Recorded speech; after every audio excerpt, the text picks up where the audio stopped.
Jake Morrison sat in the back row of the strangest classroom he had ever seen. The room was shaped like a giant dome and floated in space around a distant star. Through the clear walls he could see other planets and moons spinning slowly in. The darkness. This was the Galactic Institute, the most famous school in the known universe. And Jake was the only human student there. The other students looked nothing like humans. Some had tentacles instead of arms. Others glowed with their own light. One student looked like a walking tree made of crystal. Jake felt very small and ordinary next to all these amazing alien beings. He had worked hard for 5 years just to get accepted to this school, and now he wondered if he really belonged here. Professor Zephyrin stood at the front of the classroom. The professor was 12 feet tall and looked like he was made of living glass. Different colors moved through his body like water, and when he spoke, his voice sounded like music mixed with the rumble of thunder. Jake had learned that the colors showed the professor's feelings. Right now, the colors were moving fast, which meant the professor was excited about something. "Students," Professor Zephyrin said, and his voice filled the room through some kind of translation system that made everyone understand him in their own language. "Today we have a very special lesson. I want to show you something that has puzzled the greatest minds in the galaxy for thousands of years." The professor reached behind his desk and lifted up a small box. It was about the size of a shoebox, but looked like it was made from metal that ate light. The surface was perfectly smooth and black, with no buttons, keyholes, or any way to open it that Jake could see. When the professor set it on the table, it made no sound at all. "This is a puzzle box made by the Vorthak people," the professor continued. "The Vorthak lived long ago and were the best engineers in the galaxy. They built things that we still cannot understand today. This box is one of their greatest creations. For 3,000 years, scientists and scholars have tried to open it. They have used every tool and every technology we have. Nothing has worked." Jake leaned forward in his seat. The box looked simple, but something about it made him feel uneasy. It seemed to absorb not just light, but sound and even warmth from the air around it. The other students were also staring at it with great interest. A student with 4 arms and purple skin raised one of her hands. "Professor, what do you think is inside the box?" Professor Zephyrин's colors shifted to a deep blue, which Jake had learned meant he was thinking seriously. "We believe it contains important information about Vorthak technology. Maybe even the secrets of how they built their great cities and spaceships. But we cannot know for sure until someone opens it." Another student, this one looking like a floating ball of energy, spoke up. "How do we know it can be opened at all? Maybe it was never meant to be opened." "Good question," the professor replied. "But we have found similar boxes that were opened. Long ago, they all contained valuable knowledge. The Vorthak would not have made something just to keep it closed forever. They wanted their knowledge to survive, but only for those who could prove they were worthy of it." Jake raised his hand slowly. When the professor nodded at him, he asked, "What kinds of tools have people tried to use?" "Everything you can imagine," Professor Zephyrin said, his colors shifting to yellow, which meant he was impressed by the question. "Quantum scanners that can see through anything. Molecular tools that can take apart materials one atom at a time. Energy beams that can cut through the strongest metals in the universe. Time manipulation devices that can age or reverse objects. Telepathic probes from the most powerful mind readers. Nothing has even scratched the surface." The crystal tree student made a sound like wind through leaves. "Perhaps the box responds only to Vorthak biology. Since they are extinct, maybe it can never be opened." "That is one theory," the professor agreed, "but I have another idea. Today, I want you all to try to open this box. But there is one important rule. You cannot use any technology at all. No tools, no machines, no energy weapons. You can only use your natural abilities and anything you can find in this basic classroom." Jake looked around the room. There were desks, chairs, some writing materials, and basic classroom supplies. Nothing that looked like it could open a box that had defeated the most advanced technology in the galaxy. The other students began to get excited. The one with tentacles waved them in the air. The glowing student pulsed brighter. Even the crystal tree student's leaves started to shimmer. "You have until the end of class," Professor Zephyrin announced. "That gives you about 2 hours. Work alone or together as you choose, but remember, no technology. Only natural abilities and basic materials." Immediately, the classroom erupted into activity. The student with 4 arms rushed to the box and began examining it with her enhanced eyesight, which could see much more than human eyes. The tentacled student tried to feel the box with sensitive tentacles that could detect the smallest vibrations. The glowing energy being attempted to pass through the box. Like a ghost through a wall. Jake watched all this activity but did not move from his seat. While his classmates rushed to try their special abilities, he just sat and observed. This was something humans did well, he had learned. Other species often acted quickly because they had amazing natural powers. Humans had to think first because they did not have such gifts. The crystal tree student was trying to grow tiny crystal roots into the box's surface. The 4-armed student was pressing and pushing on every part of the box, looking for hidden switches.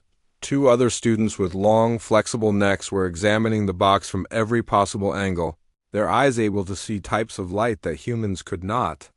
After 30 minutes, frustration began to show.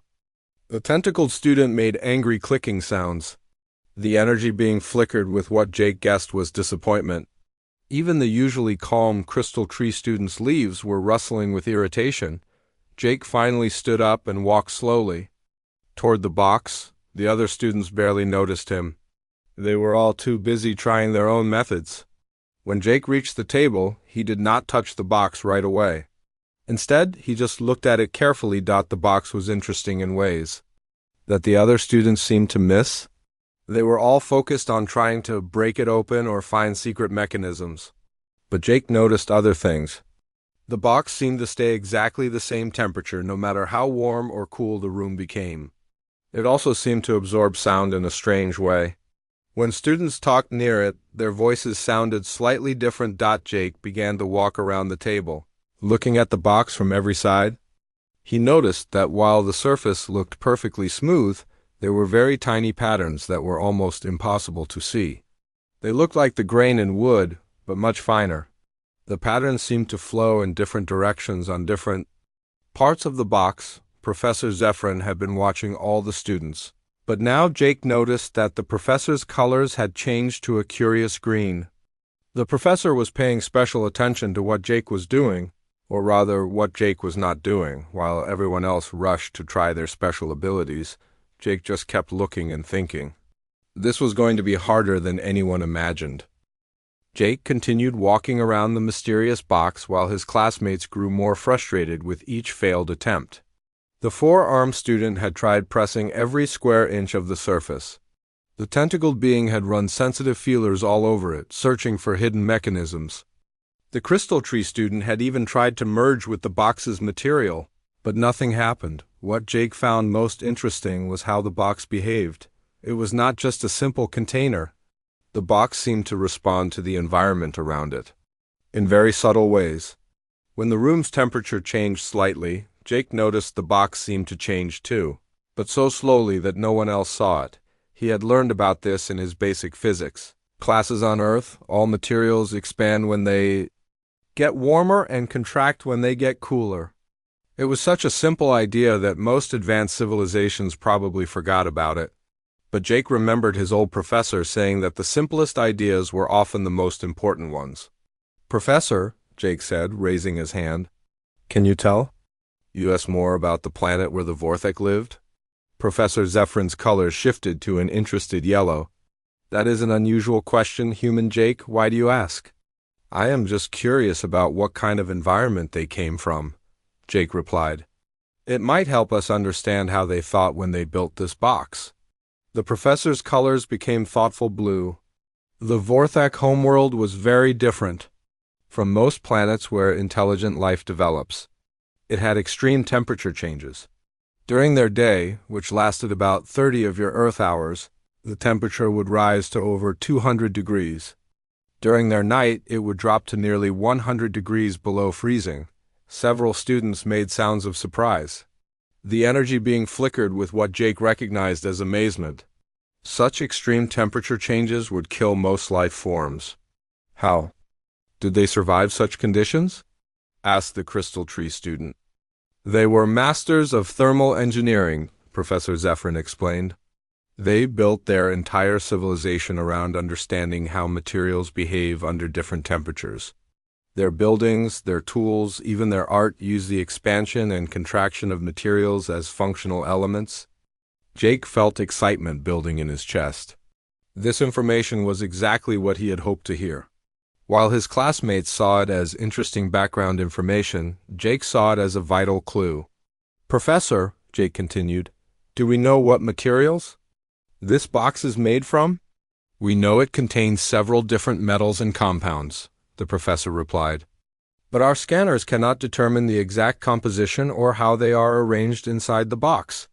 Jake nodded and returned his attention to the box. Now he was looking for something specific. If the Vorthak were masters of thermal engineering, and if they lived on a world of extreme temperature changes, then maybe their security systems worked the same way. He began to examine the box more carefully, paying attention to the tiny patterns he had noticed earlier. Now that he knew what to look for, he could see that these patterns were not random. They seemed to follow the natural lines where different materials might meet. Jake gently placed his hand on one section of the box. The surface felt cool against his palm, but after a few seconds he noticed it was warming slightly from his body heat. When he moved his hand to another section, the same thing happened, but at a slightly different rate. What are you doing, human? Asked the tentacled student, who had been watching Jake with growing curiosity.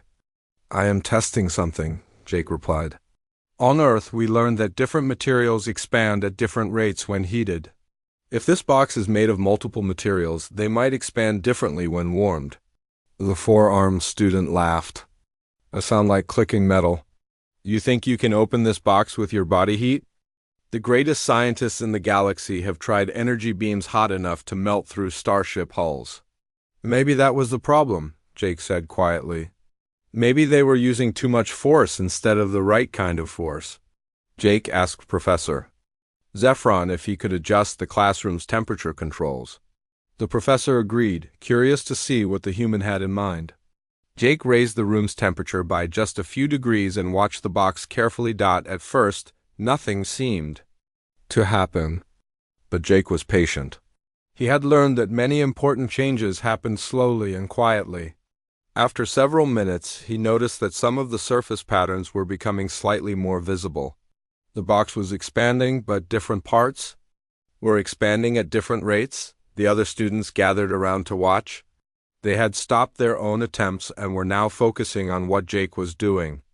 Even the energy being, who rarely showed interest in physical matter, was hovering closer to observe. Jake then lowered the room's temperature below its normal setting. Again, he waited patiently while the box cooled. As it contracted, the patterns changed again. Some sections seemed to pull slightly away from others, creating tiny gaps that had not been visible before. Remarkable, whispered the Crystal Tree student. The box is not a single solid object. It is made of multiple pieces that fit together, but they expand and contract at different rates. Jake smiled. This was exactly what he had hoped to discover. The Vorthak had created a lock based on thermal expansion, something that would be obvious to people who lived with extreme temperature changes every day, but might be overlooked by civilizations that controlled their environments perfectly. He began to experiment more systematically. Using his breath, he could warm specific small sections of the box. Using cold water from the classroom supply, he could cool other sections. Each area responded differently, and Jake began to map out which parts expanded or contracted more than others. The other students watched in fascination as Jake worked with such simple tools. The tentacled student tried to help by using its sensitive tentacles to detect the tiny movements Jake was creating. The four-armed student used her enhanced vision to watch for changes that human eyes might miss. I think I understand now, Jake said after an hour of careful experimentation. This is not just a box with a lock.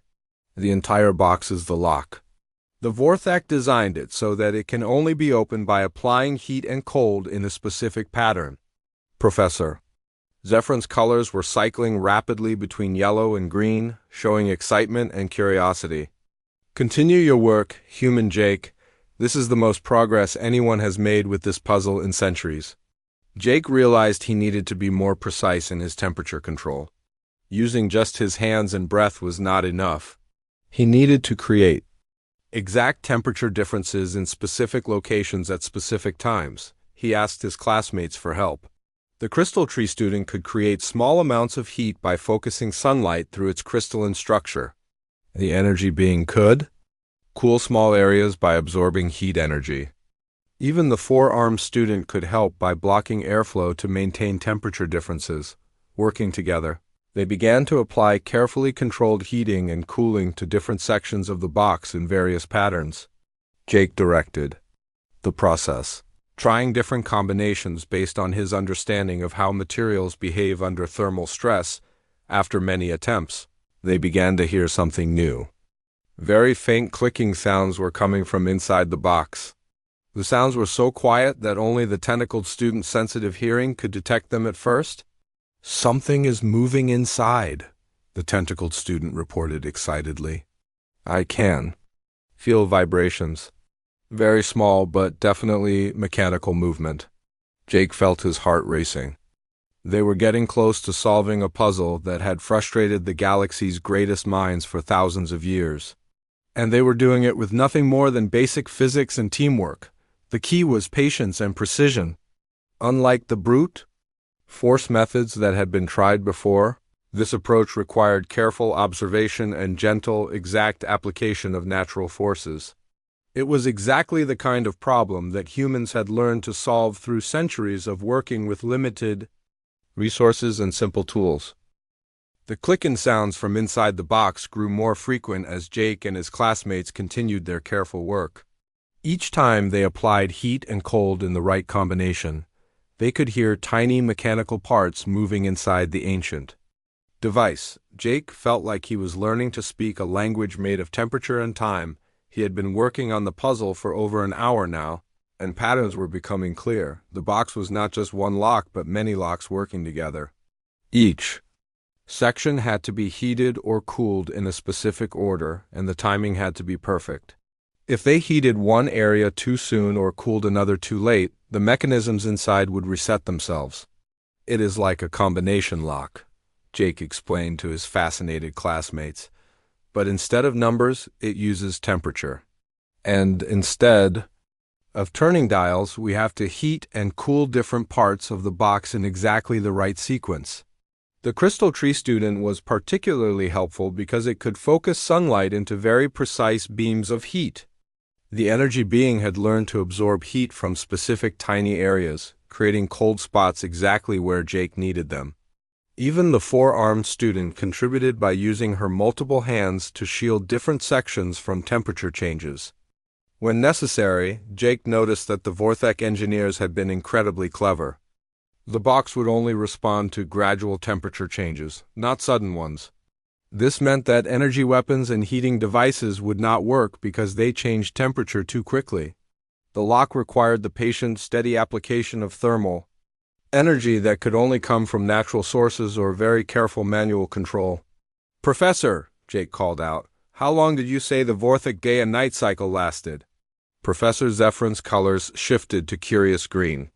"About 30 of your Earth hours for each day, and the same for each night."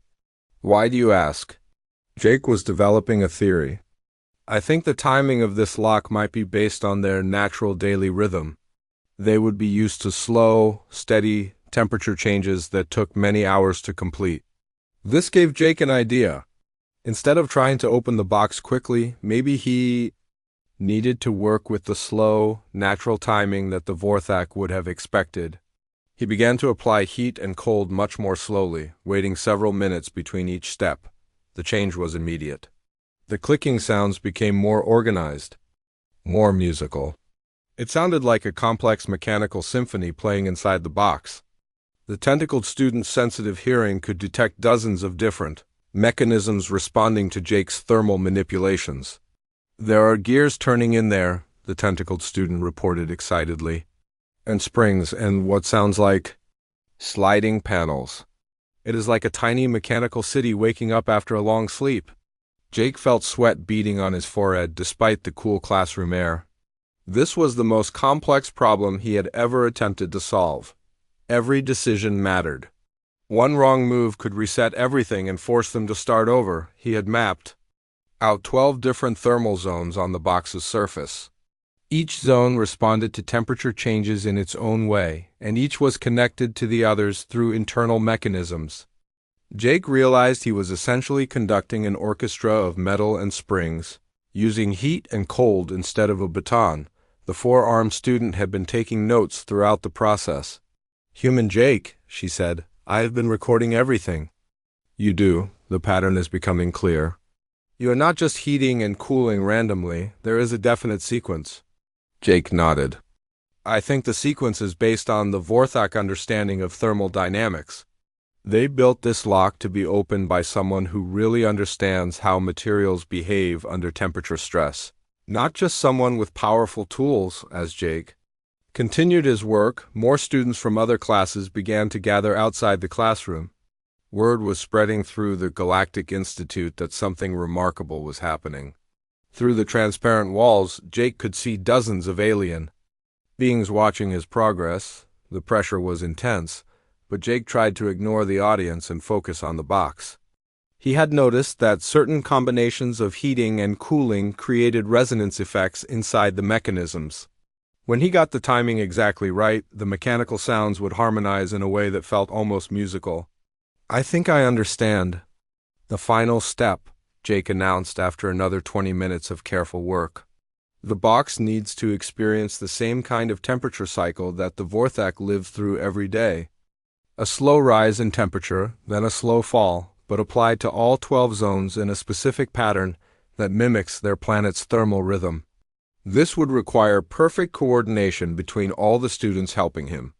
The crystal tree student would need to gradually increase its focused heating over several minutes.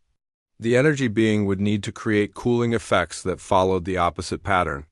The four-armed student would need to shield and unshield different areas at precise moments. "Everyone ready?" Jake asked. His classmates nodded, their various forms of communication showing determination and excitement. Jake began the final sequence. Starting with the thermal zone that corresponded to what he thought was the box's sunrise position, he began a slow, gradual heating process.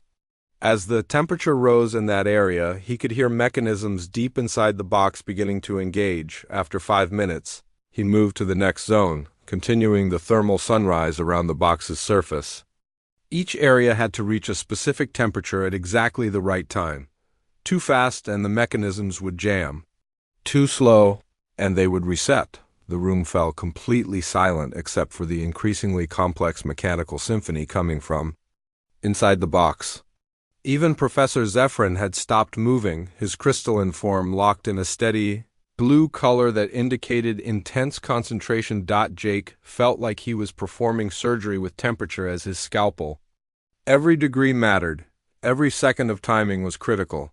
The Vorthak had created a lock that required not just knowledge, but also patience, precision, and a deep understanding of physical principles. As he completed the heating cycle and began the cooling phase, representing the Vorthak night, the sounds from inside the box began to change. The random clicking and mechanical noise was becoming more organized, more purposeful. Jake realized that the internal mechanisms were moving into their final positions. "It is working," whispered the tentacled student. "I can feel the entire internal structure shifting. Components that have been locked in place for thousands of years are finally moving." Jake felt his hands trembling as he applied the final cooling sequence. After more than 2 hours of careful work, he was either about to succeed in opening an ancient puzzle that had defeated the galaxy's greatest minds, or he was about to fail in front of the largest audience he had ever had. The last thermal zone cooled to its target temperature. For a moment, nothing happened. Then, with a sound like a sigh of relief, the box opened. The moment the box opened, the entire classroom erupted in amazement. The other students made sounds of surprise and wonder in their various languages. Through the transparent walls, Jake could see the crowd of observers from other classes pressing closer to get a better view. Even Professor Zephyr's crystalline form was cycling through colors so rapidly that it looked like a rainbow trapped in glass. Jake stared at the open box in disbelief. After thousands of years and countless failed attempts by the galaxy's most brilliant minds, a simple human student had solved the puzzle using nothing more than basic physics and patience. The box had opened along seams that had been completely invisible when it was closed, revealing a complex interior filled with crystalline storage devices and metal tablets covered in strange symbols. "Incredible," Professor Zephyr said, his voice filled with wonder. "Human Jake, you have accomplished something that scholars have attempted for millennia. The implications of this success extend far beyond this classroom." Jake reached toward the box but stopped himself. "Professor, should I touch anything inside? I do not want to damage something so ancient and important." The professor approached the table, his color shifting to careful blue. "You have earned the right to examine your discovery. The Vorthak built their storage devices to last. They would not have created such an elaborate lock just to protect something fragile." Jake carefully lifted one of the crystalline devices from the box. It was warm to the touch and seemed to pulse with a faint inner light. The moment his fingers made contact, symbols began to appear in the crystal's depths, flowing like liquid light in patterns that were beautiful but completely incomprehensible.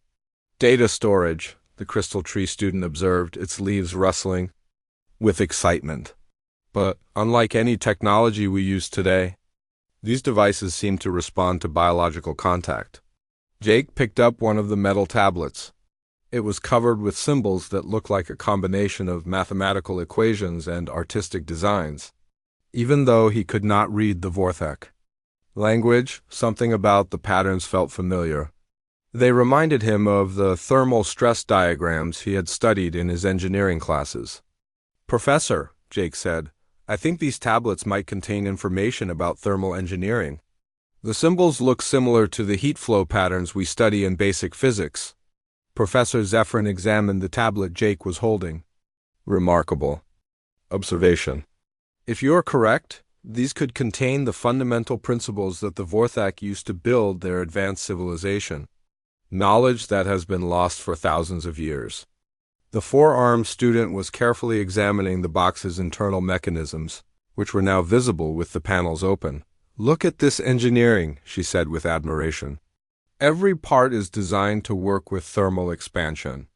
Springs made from different metals that expand at different rates, gears that only align when heated to specific temperatures. It is mechanical art." Jake studied the internal workings of the lock he had just opened. The Vorthak engineers had created something that was both incredibly complex and elegantly simple. Complex because it required precise coordination of dozens of mechanical elements. Simple because it was all based on one fundamental principle that any student of basic physics should understand. This explains why advanced technology could not open the box, Jake realized. Energy weapons and molecular tools would have damaged the delicate thermal balance. The lock was designed to only respond to gentle, natural temperature changes applied with patience and understanding. The tentacled student was listening carefully to the crystalline storage devices. "They are making sounds," it reported. "Very faint, but definitely organized patterns. I think they contain more than just written information. They might hold recordings of Vorthak voices or music." Professor Zephyr's excitement was evident in his rapidly changing colors. "Students, you are witnessing a historic moment. These devices likely contain cultural and technical knowledge from one of the galaxy's most advanced civilizations. Information that could revolutionize our understanding of engineering, art, and science." Jake felt overwhelmed by the magnitude of what had just happened. He was just a human student trying to learn about the galaxy. He had never expected to make a discovery that would be important to the entire galactic community. The weight of responsibility was both exciting and terrifying. "Professor," Jake said, "what happens now?" This knowledge belongs to everyone, not just to me. The professor's colors settled into a warm gold that Jake had learned indicated deep respect. Your attitude honors both your species and this institution. Human Jake, the knowledge will indeed be shared with all who can benefit from it. But you must understand that your success here represents something much more significant than solving an ancient puzzle. Other professors began entering the classroom, drawn by the news of Jake's achievement. They represented species from across the galaxy, each bringing their own expertise and perspective. Jake watched as they examined the opened box and its contents. With wonder and professional curiosity, Dr. Kellenny, a professor from the water world of Aqueous, approached Jake with her flowing, jellyfish-like form pulsing with bioluminescent patterns. "Young human," she said through the translation system, "your approach to this problem reveals something important about your species' thinking patterns. While we focused on using our most advanced capabilities, you returned to fundamental principles." Professor Vex, whose rocky, mountain-like form towered over everyone else, rumbled in agreement.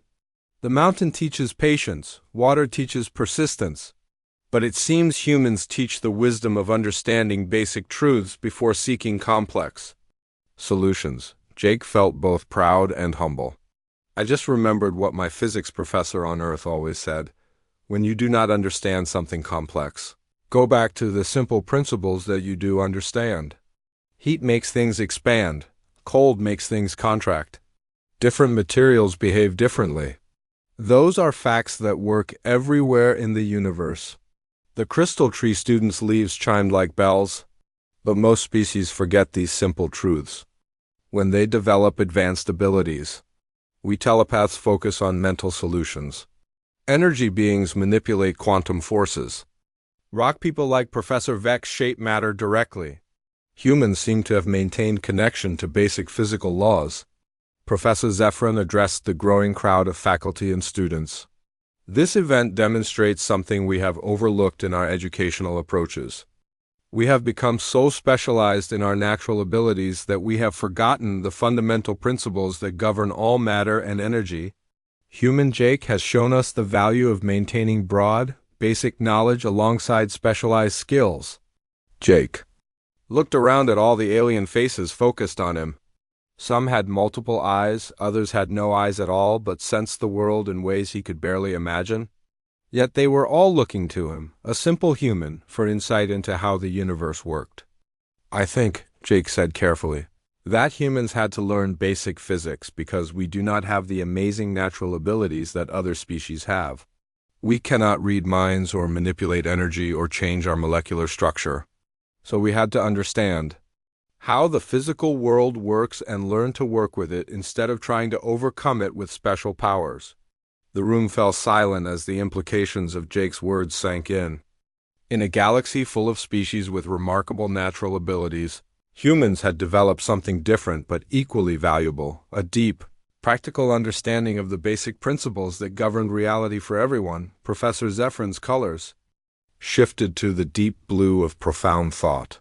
"Human Jake, I believe your success today will change how we approach education and problem-solving throughout the galaxy. You have shown us that sometimes the most sophisticated challenges require the most fundamental solutions." 3 weeks after opening the Vorthak box, Jake Morrison found himself in a situation he had never imagined. The small dormitory room that had been his quiet study space was now constantly visited by professors, researchers, and students from across the galaxy. Everyone wanted to understand how a human student had succeeded where their most advanced minds had failed. The contents of the box had proven even more valuable than anyone had expected. The crystalline storage devices contained detailed information about Vorthak thermal engineering, including designs for buildings that could regulate their own temperature, VAICLES that used thermal expansion for propulsion, and energy systems based on temperature differences. The metal tablets revealed mathematical principles that could revolutionize how the galaxy approached construction and manufacturing. But the most surprising development was not the ancient knowledge itself. It was how that knowledge was being applied by combining it with human thinking methods. When Vorthik thermal principles were approached using basic physics understanding, they became much easier to implement than anyone had thought possible. Jake sat in Professor Zephron's office, surrounded by holographic displays showing projects happening on dozens of worlds. Engineers from the crystal cities of Epsilon were using Vorthik principles to build structures that grew and changed shape with the seasons. The aquatic civilization of Aquios had developed new underwater cities that used thermal currents for transportation. Even the energy beings of Proxima had found ways to apply temperature-based engineering to their quantum manipulation technologies. "Human Jake," Professor Zephron said, his crystalline form glowing with warm golden colors, "your success has created what we are calling the thermal revolution. Civilizations across the galaxy are rediscovering the power of basic physical principles that they had forgotten in their pursuit of more exotic technologies." Jake still felt overwhelmed by the attention. "Professor, I just applied simple physics. Any student who paid attention in basic science classes could have done the same thing." "But that is exactly the point," Professor Zephron replied. "Most species develop their education around their natural advantages. We telepaths focus on mental disciplines. Energy beings study quantum manipulation. Rock people learn geological engineering. But humans, lacking any single overwhelming advantage, were forced to develop broad understanding of fundamental principles." The professor gestured to a holographic image showing a new space station being built near the galactic core. "Look at this project. It combines Vorthak thermal engineering with human basic physics understanding and Aquios fluid dynamics expertise. No single species could have conceived such a design, but together we are creating something revolutionary." Jake had been offered an unprecedented opportunity. The Galactic Council of Education wanted him to establish a new department at the institute focused on what they were calling fundamental applied physics. The department would teach basic physical principles to students from all species, helping them reconnect with the foundational knowledge that advanced specialization had caused them to overlook. "I am honored by the offer," Jake said, "but I'm still just a student myself. I have so much to learn about the galaxy and all its different civilizations." Professor Zephron's colors shifted to encouraging blue. "That student perspective is exactly what makes you perfect for this role. You approach problems without the assumptions that come from centuries of specialized thinking. You see basic principles that others have learned to ignore." Through the office's transparent walls, Jake could see his former classmates working on new projects inspired by his success. The Crystal Tree student was developing architectural concepts that used thermal expansion as both structure and decoration. The Four-Armed student was designing manufacturing tools that worked through controlled temperature changes rather than brute force. Even the energy being had found ways to apply thermal principles to quantum energy manipulation. "The most remarkable thing," Professor Zephron continued, "is how enthusiastic students from all species have become about learning basic physics. Before your success with the box, many considered such fundamental studies to be primitive or outdated. Now they see these principles as powerful tools that complement their natural abilities." Jake looked at a report showing the academic changes happening across the galaxy. Universities on hundreds of worlds were adding basic physics requirements to their advanced programs. Students who had never considered studying fundamental principles were enrolling in courses about thermodynamics, mechanical engineering, and materials science. "There is something else," Professor Zephron said, his colors becoming more serious. "We have discovered 17 more Vorthak puzzle boxes in museums and private collections across the galaxy. Now that we understand the thermal approach, we believe many of them can be opened. Each one likely contains different aspects of Vorthik knowledge." Jake felt excitement and responsibility in equal measure. "That could mean we will recover most of their lost civilization's knowledge." "Indeed. And it will require the kind of patient, systematic approach that you demonstrated. We will need people who understand that the most sophisticated problems sometimes require the most basic solutions." The professor showed Jake images of teams forming on various worlds. Humans were being recruited to work with local species, not because humans were superior, but because human thinking patterns complemented the specialized abilities of other civilizations. The combination was proving more powerful than anyone had anticipated. "Human Jake," Professor Zephyrin said, "your species has given the galaxy something we did not even realize we were missing. In our rush to develop advanced technologies and exploit our natural advantages, we forgot the simple truths that govern how the universe actually works." Jake thought about his home on Earth, where humans still used basic physics to solve everyday problems. Bridge builders still had to account for thermal expansion. Engineers still designed machines around the fundamental properties of materials. Farmers still worked with natural temperature and pressure cycles. "Maybe," Jake said slowly, "that is because humans never had the luxury of ignoring basic physics. We could not read minds to understand how machines worked. We could not manipulate energy to force materials to behave differently. We had to learn how things naturally worked and find ways to work with those natural properties." Professor Zephyrins' form brightened with understanding. "Exactly. Other species developed the ability to override natural laws with their special capabilities. Humans developed the ability to work with natural laws more effectively. Both approaches have value, but we had forgotten the second one." Jake accepted the position as founding director of the new Fundamental Applied Physics Department. His first class would include students from 23 different species, all eager to learn how basic physical principles could enhance their specialized abilities. Years later, when Jake had become one of the galaxy's most respected educators, he would still remember the moment when the Vorthak box opened with a sound like a sigh of relief. That moment had taught him that the universe was full of problems waiting for solutions, and sometimes the most ancient puzzles could be solved by remembering the most basic truths. The thermal revolution, as historians would later call it, marked the beginning of a new era in galactic civilization. An era where advanced technology and natural abilities were balanced with fundamental understanding of how the universe actually worked. And at the center of it all was the simple human insight that the most complex challenges often had the simplest answers, if you just remembered to look for them. Jake's success had shown the galaxy that there was wisdom in understanding the basics before reaching for the advanced. In a universe full of amazing abilities and incredible technologies, sometimes the most powerful tool was simply knowing that heat makes things expand and cold makes things contract. Everything else, as Jake had learned, was just a matter of patience, observation, and remembering that the simplest truths were often the most important ones.